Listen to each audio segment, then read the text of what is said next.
So this video is me giving my thoughts on top end poles. Now I've already reviewed 5 poles in total where I've actually used them for a period of time, like literally a few hours each pole at least.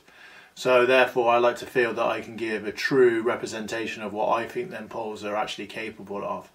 So this video is going to help you make a good decision in what to choose.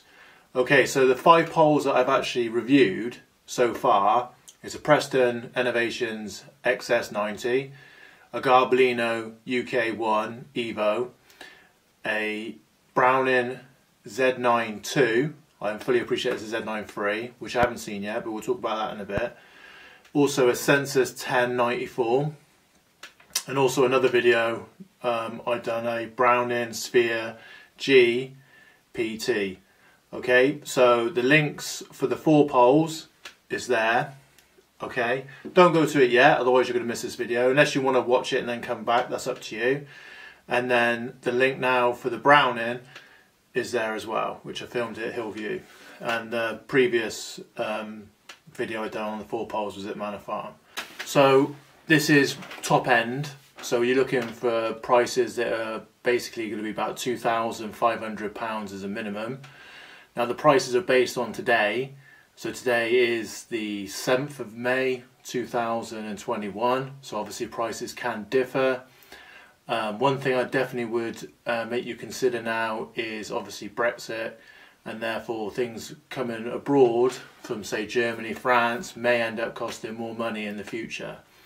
That's just something to consider, whereas a UK manufacturer like say like Preston or Matrix or Daiwa, their products may actually stay cheaper. Potentially, who knows what's going to happen. Alright, so that's just something to definitely consider, because at the moment there has been some issues with products coming into the country, but hopefully that will change. But undoubtedly that's going to cost you, the consumer, more money.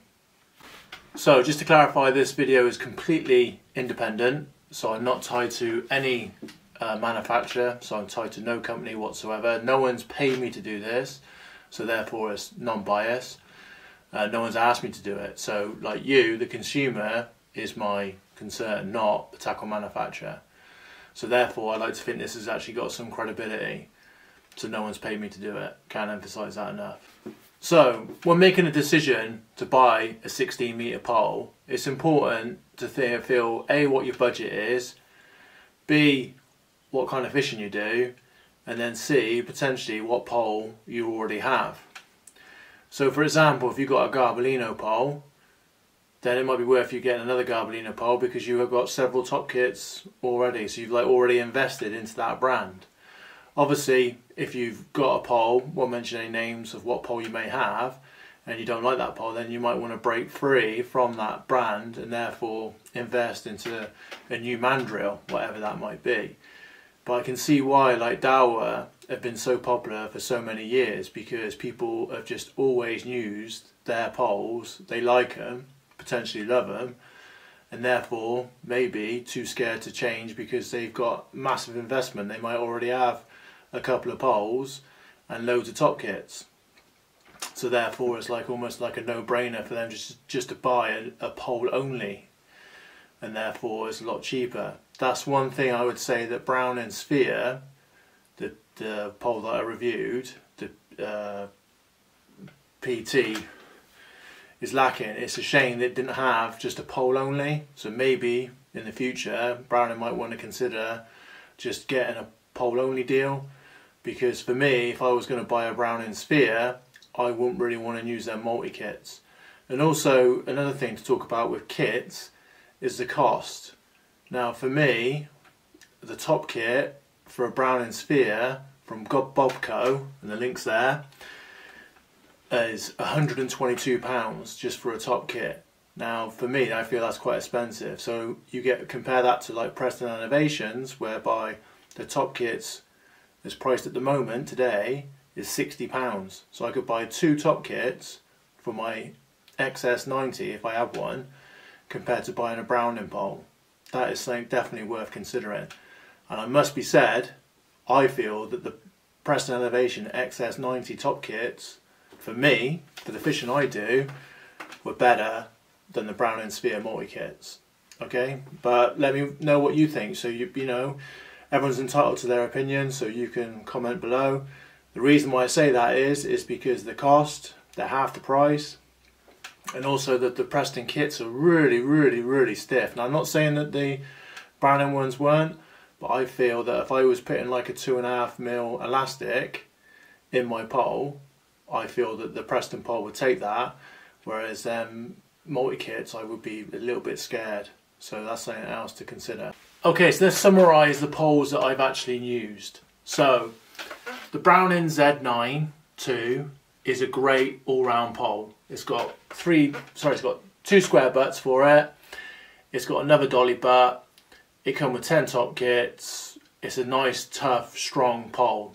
Is it great at 16 meters? No. If you were fishing snake lakes for F1s and it was fishing 16 meters, or fishing shallow, slapping, tapping, wrapping, whatever you end up doing, then that definitely isn't the pole for that kind of fishing.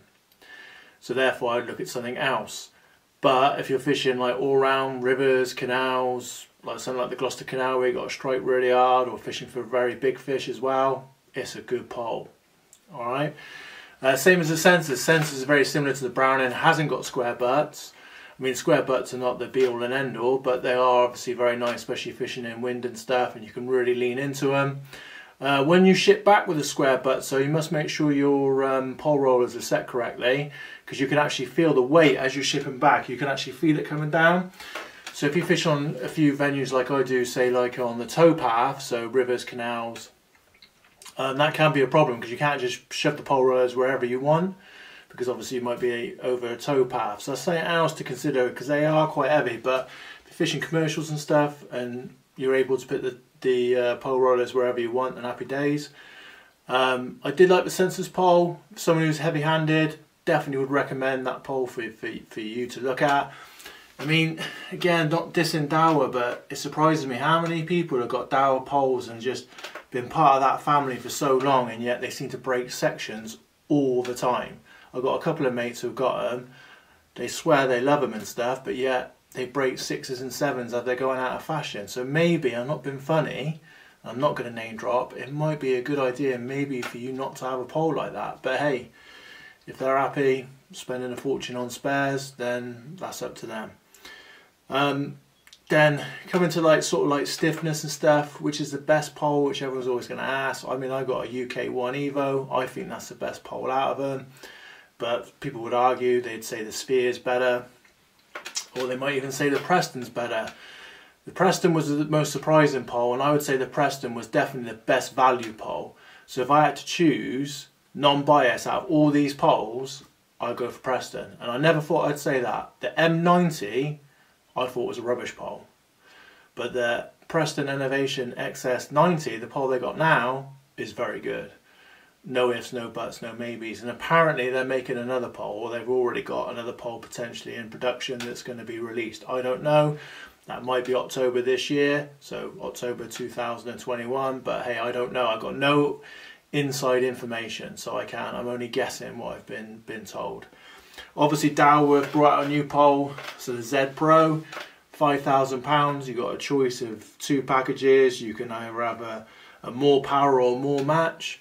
Understand it pole only, it's at 13 meters, which is advertised at 12.2 meters.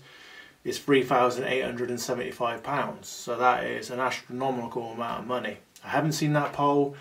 One of my mates has actually gone and brought one, so it'd be interesting to see what that's actually like. He said I could actually use it and do a video on that, so which I will do in due course.